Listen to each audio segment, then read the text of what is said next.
O'z fikringizni qoldiringlar. Malibu 2018-yil Malibu'ning o'rniga ushbu avtomobilni o'sha narxda olgan ma'qulmi yoki yo'qmi? Siz nima deb o'ylaysiz?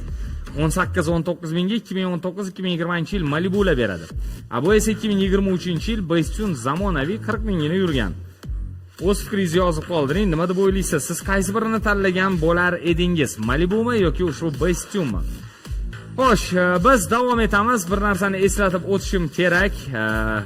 Agar siz avtomobil ustasi, avtomexanik bo'lsangiz, ходовой ustasi, motor, korobka ustasi bo'lsangiz yoki kuzov ustasi bo'lsangiz, bu ma'lumot siz uchun. Yoki sizni aka-ukalaringiz, tanish-bilishlaringiz, do'st birodarlaringiz usta bo'lsa, ularga ushbu yangilikni yetkazib qo'ying.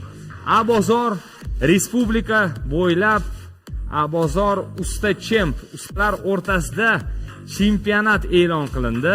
Demak, bozor tomonidan